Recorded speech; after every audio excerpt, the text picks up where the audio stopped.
Bonjour à tous, j'espère que vous allez bien. Ça fait un petit moment que j'ai pas fait de vidéo sur la chaîne. Veuillez me pardonner, mais j'ai une année assez chargée. Donc aujourd'hui, je vous propose l'épreuve de bac, jour 1, qui a eu lieu ce matin. Le sujet en termes de difficulté n'est pas si simple que ça, hein. Quand on le regarde un petit peu de loin, on peut se dire, bon, c'est du classique, mais il y a quand même quelques petites questions où il faut prendre le temps de réfléchir et rédiger les choses correctement. En termes de temporalité, c'est un sujet qui est entre guillemets chronophage dans le sens où il n'y a pas de QCM. Donc un QCM, c'est quand même 25% des points habituellement et ça fait quand même gagner pas mal de temps. Là, c'est pas le cas aujourd'hui. On va commencer à regarder le sujet. On a un exercice 1 de proba, mais un peu original où on a le lien entre une fonction et le classique des probabilités avec l'utilisation de l'arbre. Donc on regardera ça en détail quand on regardera exercice par exercice. Donc voici l'exercice en 3 parties, avec une dernière partie où on s'intéresse à ce qu'on appelle une valeur prédictive. Deuxième exercice du classique, entre guillemets, une fonction, une suite définie via une fonction, avec à la fin un petit algorithme. Hop là, on continue. Voilà, et maintenant un petit peu d'équation différentielle. En général, les élèves n'aiment pas ça, mais il n'est pas si dur que ça. Honnêtement, c'est vraiment du déjà vu plusieurs fois en classe, normalement avec le professeur, donc il ne devrait pas y avoir trop de problèmes sur cet exercice-là, sauf si vous avez mal préparé cette compétence. Et on finit avec un exercice de géométrie dans l'espace, on a l'habitude maintenant, c'est du quasi systématique. Donc on a une première partie jusqu'au 2C qui est très classique, et on finit ici avec le 3A, 3B, 4A, 4B qui est peut-être un peu plus délicat, et surtout que ça peut venir en fin d'épreuve où on commence à être un petit peu fatigué. Donc on va partir, je vais faire un corrigé pas détaillé, donc je l'ai fait en amont. On va juste discuter des grandes lignes et ça peut permettre d'abord à tous les élèves qui ont passé l'épreuve de checker si le travail a été bien fait, et surtout pour les élèves de demain, qui passeront l'épreuve demain, pardon, de peut-être s'entraîner sur un sujet qui est un petit peu au goût du jour. On remarque quand même qu'il y a un lien avec l'actualité, c'est-à-dire que dans l'exercice de probabilité ici, on s'intéresse à des athlètes et au dopage, ce qui est une problématique dans le sport de haut niveau. Donc il y a un petit clin d'œil à cette année 2024 avec les Jeux Olympiques de Paris. C'est parti, let's go. Allez, et on va partir avec la partie A. Veuillez m'excuser s'il y a un petit peu de bruit de fond, c'est un petit peu agité là sur les routes, mais bon, on devrait s'entendre, c'est le principal. Première partie, une petite étude de fonction, vraiment une fonction très simple. La dérivée est rappelée en question 1. On peut s'en émouvoir, mais bon, c'est à l'air du temps. Voilà, on veut quand même vérifier que l'élève parte sur l'exercice dans de bonnes conditions. Donc on a le schéma classique, on a un rapport, donc U sur V, c'est noté ici, la fonction elle est notée là. U sur V, on rappelle la formule de dérivée, U'V moins UV' sur V carré. On pose son U, la dérivée de U, assez simple, 0,96, et son V, toujours fonction affine, et on retrouve ici en dérivée le 0,96. On applique la formule U' fois V moins UV', le tout divisé par V au carré qui est ici, et on retrouve sans trop de difficulté la dérivée de la fonction. Pour les variations, c'est assez simple, on regarde rapidement la dérivée, le numérateur est positif, constante positive, et le dénominateur, lui aussi, est positif, la fonction strictement croissante sur 0,1. Allez, on passe à la partie B, et on nous dit ici un joli petit pavé. La lutte contre le dopage passe notamment par la réalisation de contrôles antidopage qui visent à déterminer si un sportif a fait usage de substances interdites. C'est pas bien ça. Lors d'une compétition rassemblant 1000 sportifs, une équipe médicale teste tous les concurrents. On propose d'étudier la fiabilité de ce test. L'objectif, un petit peu cet exercice-là. On appelle X le réel compris entre 0 et 1 qui désigne la proportion des sportifs dopés. Donc ici, on nous indique que c'est la probabilité, finalement, proportion-probabilité pour nous. Lors de l'élaboration de ce test, on a pu déterminer que. Donc on nous donne des données pour remplir notre arbre qui est ici. Donc première question, recopier et compléter l'arbre. Donc ici, effectivement, X, proportion des sportifs dopés. Donc on a bien le X qui est ici, et donc le 1 moins X qui est en face, pour que la somme donne bien 1.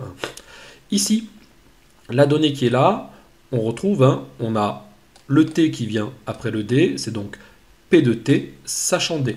Donc la probabilité qu'un sportif soit déclaré positif, sachant qu'il est dopé, on est bien dans ce petit espace ici. Et il est donné ici par 0,96.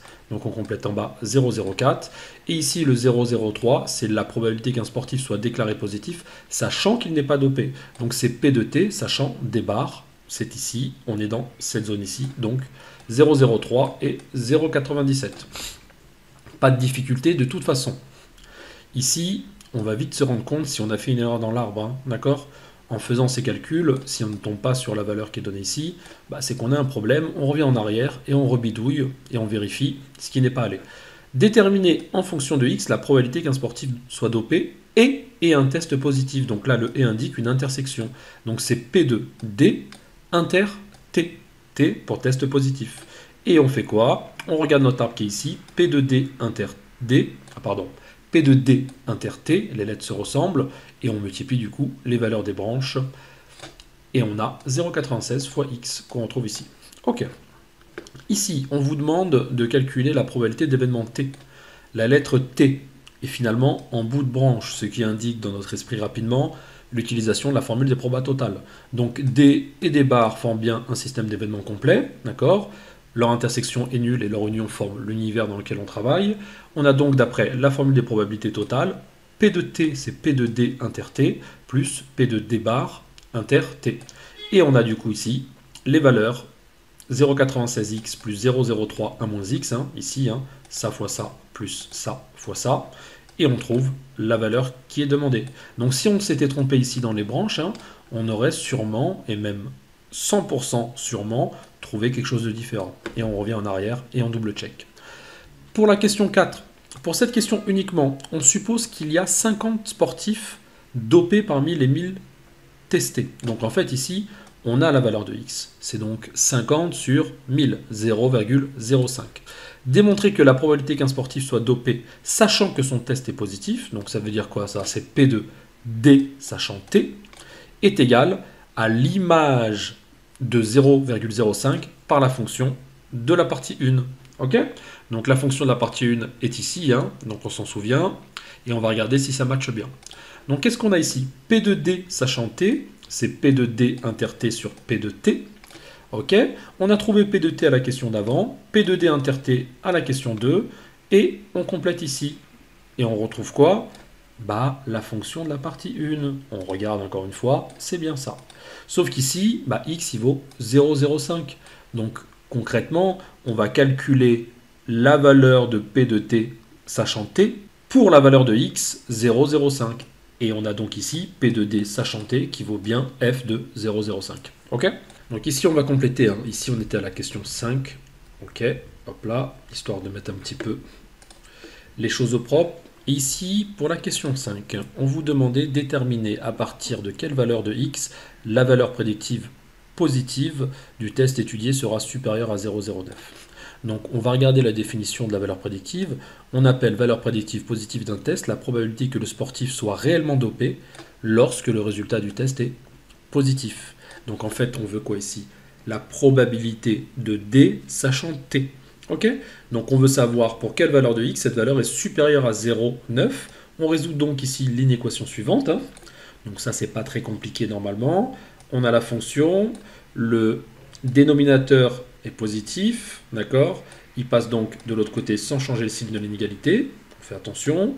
On distribue, on isole et on trouve ici environ pour x la valeur seuil de 0,22. Ok? Allez, et on passe maintenant à l'exercice 2. Et du coup, on a une fonction qui est définie par f de x égale à 2x exponentielle de moins x sur 0,1. Première question, résoudre sur l'intervalle 0,1 l'équation f de x égale à x. Donc on pose f de x égale à x, donc 2x exponentielle de moins x égale à x. Et attention, là, on n'a pas l'idée de diviser par x, d'accord? Puisque x peut être égal à 0. Donc là, on va avoir un problème parce qu'on va omettre une des deux solutions. Donc on avance hein, et on passe le x de l'autre côté, on factorise et on a un produit de facteurs nul. Donc si l'un de ces facteurs est nul, donc si x égale à 0, ou si la quantité ici, 2 exponentielle de moins x moins 1, est égale à 0.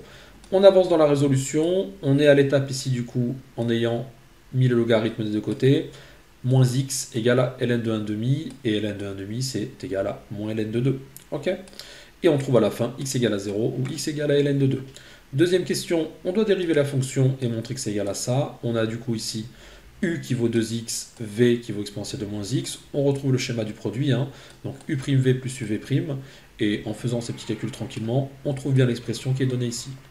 Pour les variations, c'est assez simple aussi, hein. On a quoi ici? Le 2, constante positive, exponentielle, toujours positive par définition, et on a juste 1 moins x. Comme on est sur 0,1, 1 moins x est positif. Et donc la dérivée est positive, et la fonction est donc croissante sur 0,1. Deuxième partie, on définit une suite à l'aide d'une fonction, on initialise pour la valeur u0 égale à 0,1, et on a la relation de récurrence qui est donnée par u de n plus 1 qui vaut f de un. Première question, ici, petite récurrence. Alors vous voyez, moi je suis sur un logiciel où j'écris au clavier, ma tablette est un peu HS, hein. C'est peut-être aussi pour ça que j'ai fait un peu moins de vidéos. Donc du coup ici, voilà, des fois les inférieurs ou égales ou les inférieurs, ils ne sont pas très bien notés. Bon, l'idée c'est de comprendre un peu le sens des choses, hein. Donc veuillez m'excuser en avance. Démontrer par récurrence que 0 est inférieur ou égal à u de n qui est inférieur strict à u de n plus 1, qui lui-même est inférieur ou égal à 1. Donc on initialise la propriété, on calcule u0 il vaut 0,1, u de 1 il vaut 0,18 et la propriété est initialisée. On suppose que la propriété est vraie au rang n et on la démontre au rang n plus 1. Concrètement, qu'est-ce qu'on va utiliser ici? La croissance stricte de la fonction. Ok? Et c'est ça qui va nous servir ici. Du coup, quand on a une égalité dans un certain ordre, la croissance de la fonction nous assure que l'ordre sera conservé si on applique à chaque terme la fonction. Donc comme 0 est inférieur ou égal à u de n, qui est lui-même inférieur strict à u de n plus 1, qui est lui-même inférieur ou égal à 1 d'après notre supposition, on aura donc f de 0 inférieur ou égal à f de un, qui est inférieur strict à f de un plus 1, qui est inférieur ou égal à f de 1. Donc f de 0, f de un, f de un plus 1, f de 1. On rappelle ici la croissance de la fonction. On a donc ici f de un, ça vaut quoi? Par définition un plus 1. F de un plus 1, par définition c'est un plus 2. F de 0, on calcule c'est 0. Et f de 1, c'est égal à 0,74. Et donc la propriété est donc vraie au rang n plus 1. Et on a démontré en utilisant le principe de récurrence que la propriété est vraie pour tout entier naturel n. Ok? Là, ce n'est pas parce que vous ne tombez pas sur 1 qu'il faut paniquer. 0,74 est bien entendu inférieur ou égal à 1. Donc aucun problème. Allez, on va poursuivre ici. En déduire que la suite u de n est convergente. Qu'est-ce qu'on a concrètement ici? On a une suite croissante, puisque u de n plus 1 est supérieur à u de n, qui est majorée, et donc elle est convergente. Très bien, ça c'est du classique du cours. On a maintenant la question 3.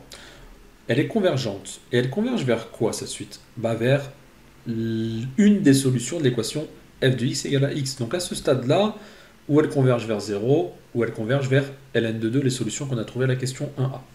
Le truc ici, concrètement, c'est que u de n est supérieur ou égal à 0. Et le terme d'après, c'est ce qui est indiqué ici, est strictement supérieur au terme d'avant. Donc concrètement, si on y réfléchit, on a une suite strictement croissante, d'accord? Le premier terme de la suite est supérieur à 0.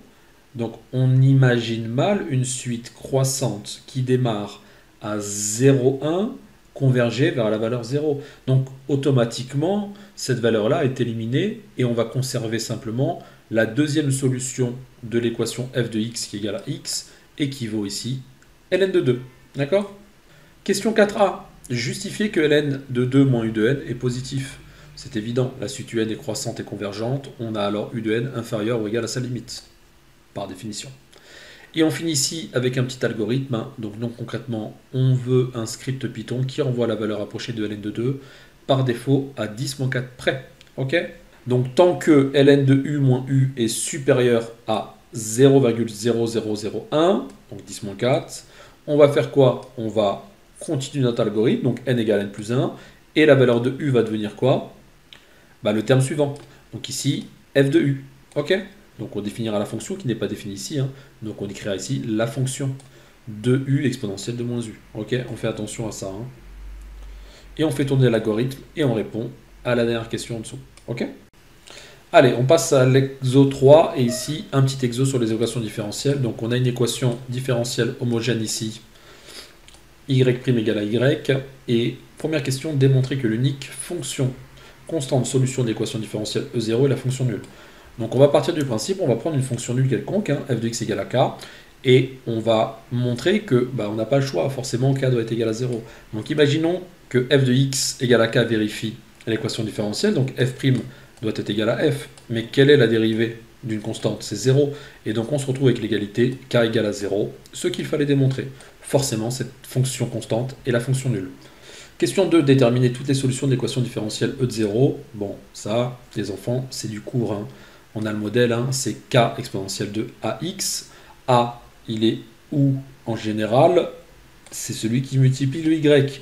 Ici, c'est y fois 1 concrètement. Donc a vaut 1 et on retrouve la forme de la solution k exponentielle de x cette fois-ci. Ok?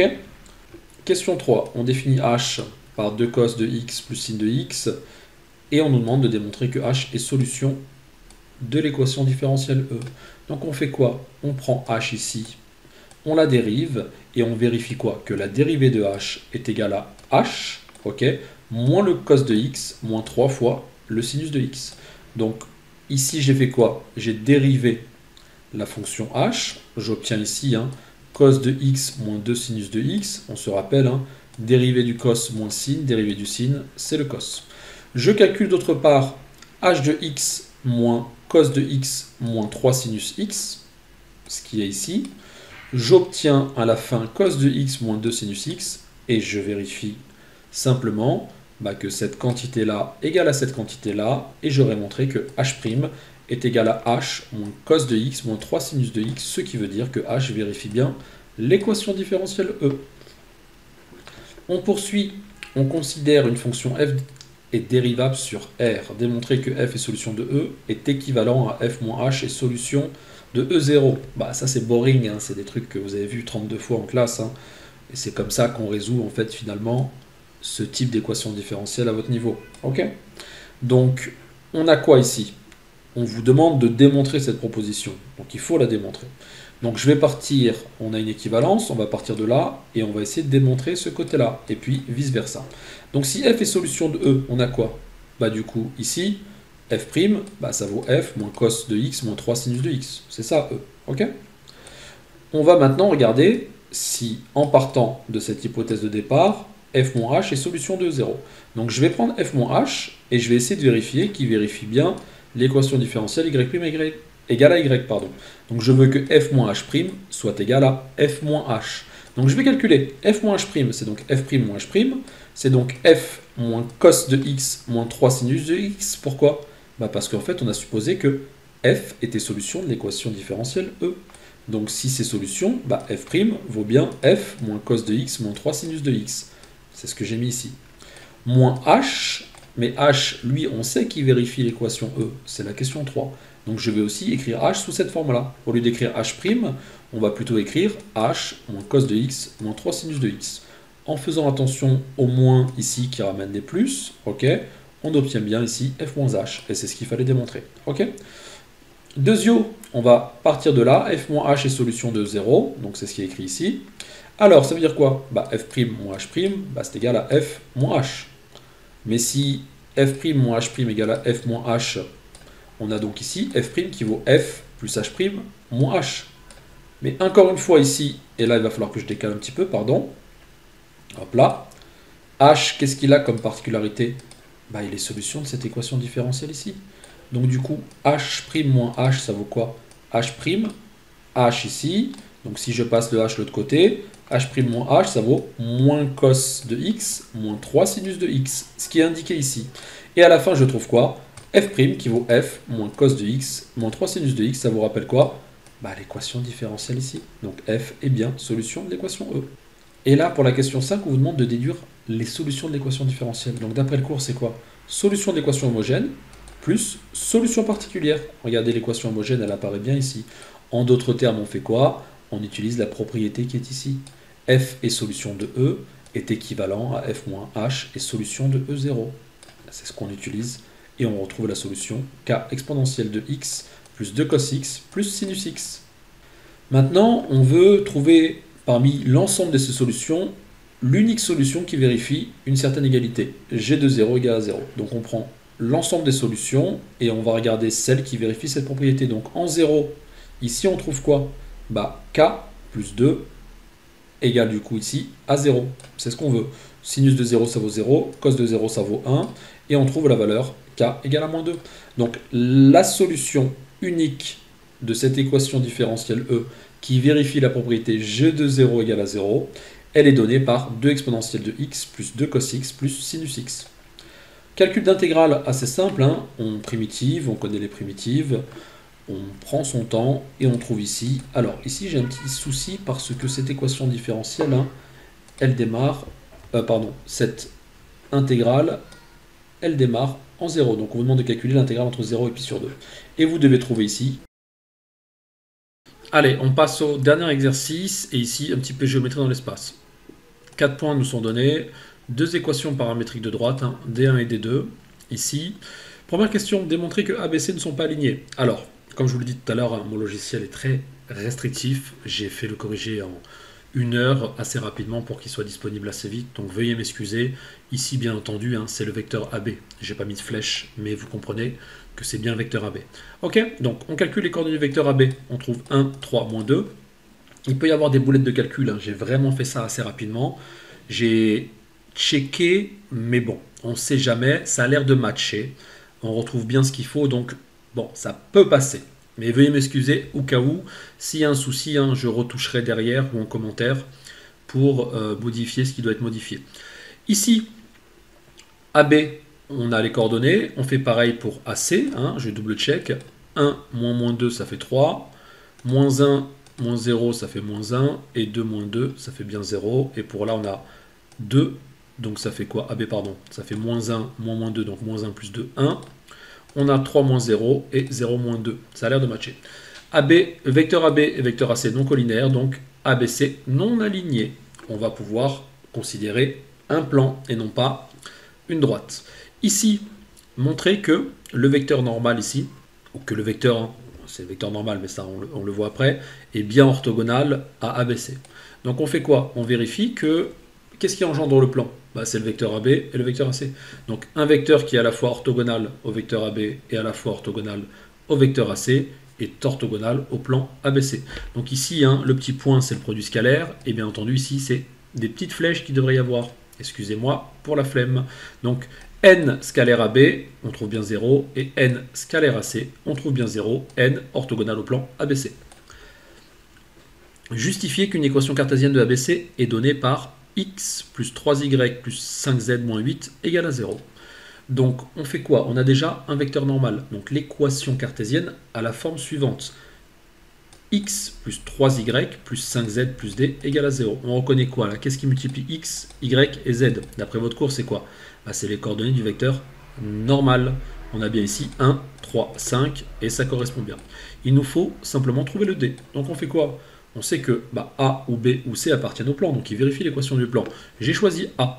Et en injectant les coordonnées de A pour x, y, z, je trouve bien d égale à moins 8. C'est cool. On passe à la question C. En déduire que les points A, B, C, D ne sont pas coplanaires. Donc on ne veut pas quoi? On ne veut pas que D appartienne au plan ABC. Donc on va vérifier que D ne vérifie pas l'équation cartésienne du plan. Donc on va injecter les coordonnées dans l'équation qu'on a trouvée ici. Hein. Donc on a trouvé quoi? X plus 3y plus 5z moins 8.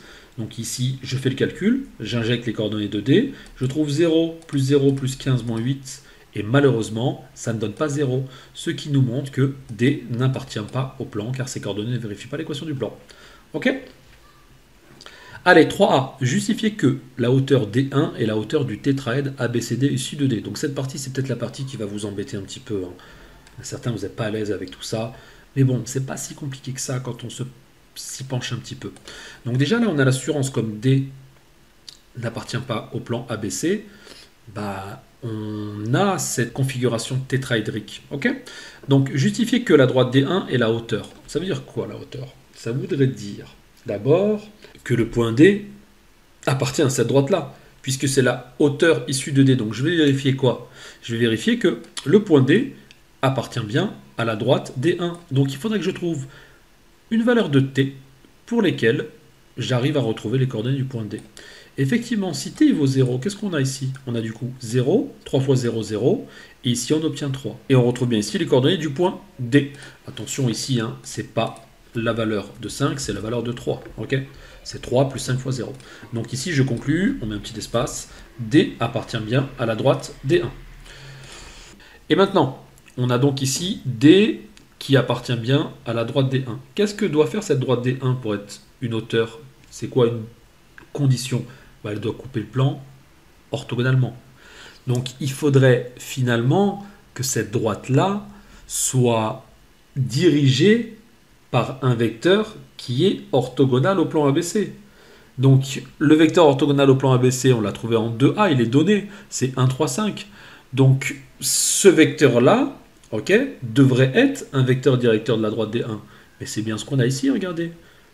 1 fois t, donc 1, 3 fois t, 3, 5 fois t, 5. Et donc le vecteur directeur de la droite D1, c'est quoi? 1, 3, 5.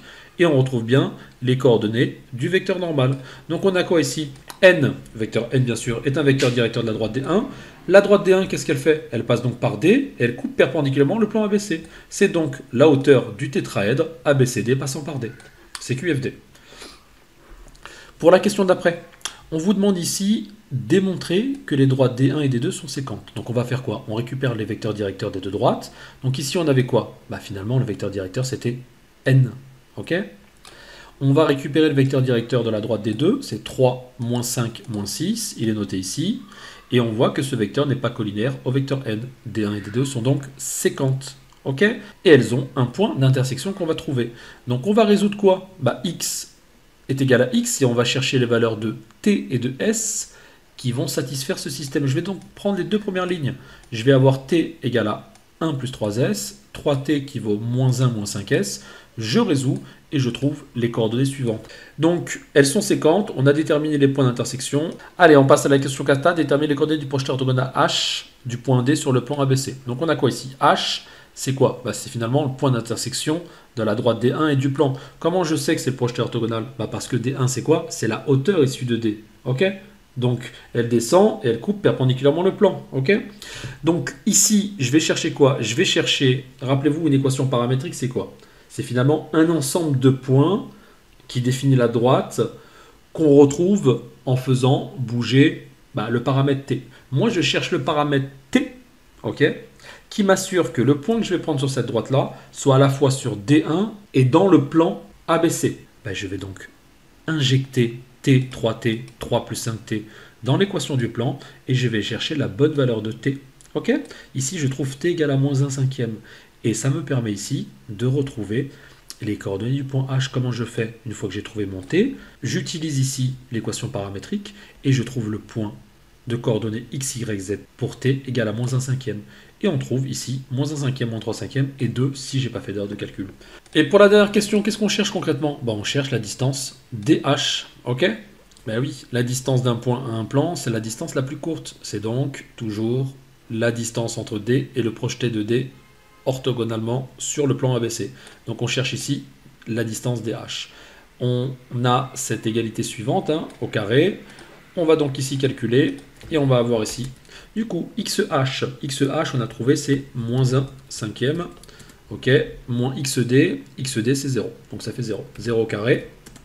Plus YH moins YD, ce qui donne ici moins 3 cinquièmes au carré. Hop là. Ici. Et on finit par YH moins YD. Donc YH, ici, c'est 2. Et on trouve pour D 3. Donc 2 moins 3 moins 1 au carré. Donc plus moins 1 au carré. On fait son calcul tranquillement. Et on a du coup 1 25e plus 9 25e. Donc 1 25e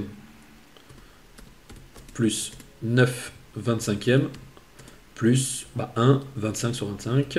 Hop là. Et on va trouver ici, du coup, 25 plus 9, 34, 35. 35 sur 25. Pardon. On simplifie, 7 fois 5 et 5 fois 5, ça fait du coup ici 7 cinquièmes. On passe à la racine, et du coup on aura DH qui vaudra la racine de 7 cinquièmes. Et voilà. J'espère que vous avez réussi cette épreuve. J'espère que pour les autres, ça vous servira d'entraînement ou pour cette année ou pour une autre année, tout simplement. Et je vous dis à bientôt pour une prochaine vidéo. A plus, bye bye.